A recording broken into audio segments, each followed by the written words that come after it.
Welcome to Shields Arena. I'm Adam Shalfo, and I'm with Brett Skinner, head coach of the Fargo Force. Brett, thank you so much for joining me this morning. What an exciting time of year. Force getting ready to get back at it and defend a championship. Yeah, it's obviously the start of the year, exciting times. Good to, you spend the summer kind of thinking about what your roster is going to look like, but now to start putting it together and get the puck dropped, certainly exciting. Now, you said it right there. One of the unique things about this league is how much player turnover there is, but you guys just have had so much sustained success over the last few seasons. Now defending a championship with a lot of new pieces, though. How do you navigate that as coach?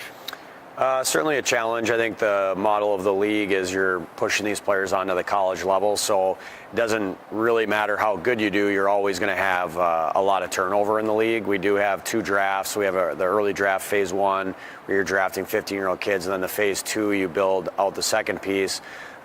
This year will certainly be a challenge because we've had two really good years where they've gone for it, so you end up trading away draft picks, trading away affiliates, players that would probably be in our lineup now to go for it.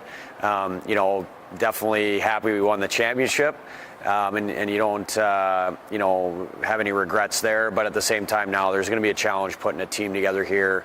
We're navigating different ways, thinking outside the box to try to get better. But most important, you're looking inward where, every day you're trying to get better in practice. And, we have a really good system here as far as our off-ice training. We have a full-time strength coach. We have all the resources in the arena. So just really trying to focus inward with the players we have in front of us and trying to get better every day.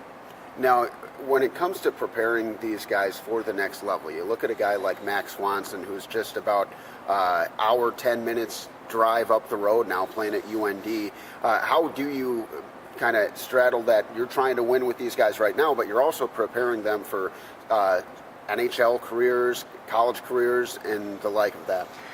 Yeah, I think obviously you get to the scouting and recruiting piece where you pick up a player like Max. Certainly we didn't, take Mac as an empty slate and turn him into the great player he was. We scouted him and took him high in the phase one draft, and he came in and had a great USHL career for us, and certainly look forward to him moving forward. The one thing with these kids a lot of times, especially the younger kids, it's their first exposure to sometimes systems and concepts and the daily grind of things. And generally most of the players we're getting are coming from a level where they were probably the best player on their team, and now they have to integrate into kind of a team-first mentality where you might have to find a different role, or if you're a two-year USHL player your first year, you might be on the penalty kill, with the second year being on the power play. So certainly nothing new, problems that everyone's dealing with in the junior level, but certainly at this time of year, especially having these kids figure it out sooner than later helps you get up and running. Now, who are some of these guys that you think could take big steps forward on the ice this year? Yeah, we do have a few returning players. Reed Davitilla's coming back. He had a really strong first weekend in Pittsburgh, had a hat trick. He's a player that I'm very familiar with, coached the last 2 years. Last year, I think he was more in that defensive role, defensive side of the puck. It's just in his nature. He's a really smart hockey player. But this year, part of coming back is continuing to develop and more, importantly, new traits and new skills, and looking for him to be on the offensive side a little bit more on a power play. And then for newcomers, we have Sam Larilla, a kid from Moorhead, previously played at the NTDP, the national team. And he's a kid that, we're really excited to have. Obviously a local kid, which is great, but at the same time, a really good player, and he's going to help us win some hockey games this year. Now, you guys had the best record in the league 2 years in a row, but really a historically great season last year, and being able to finish the job done with that Clark Cup championship. Tonight, the banner goes up. What does that mean to you and the guys?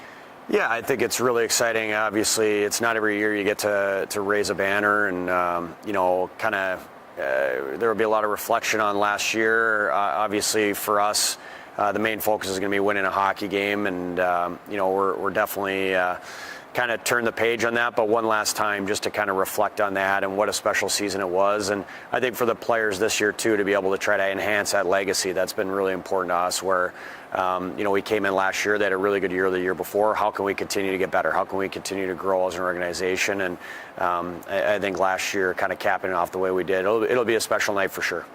And going off that, the fan support you guys got, especially in the playoffs last year, just electric atmosphere almost every night that you guys had a game. How much do you guys truly feed off that?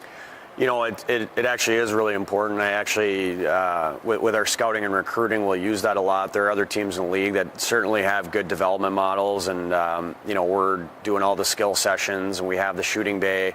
But probably the difference for us in the league is our fans. We have the best fans in the league. The kids get to play in those pressure situations with fans that have their back. I think you look at an NHL crowd, or certainly a Friday or Saturday night in college hockey, the great fans that you have. I think that it prepares the kids for those moments. So I think no doubt, we got Organization of the Year. I think if there's an award for Fans of the Year, our Fargo fans would have got that for sure. I'm sure everyone back home watching is going to love to hear that. Coach, anything else you'd like to add before we let you get ready? I know you guys got a skate around coming up here.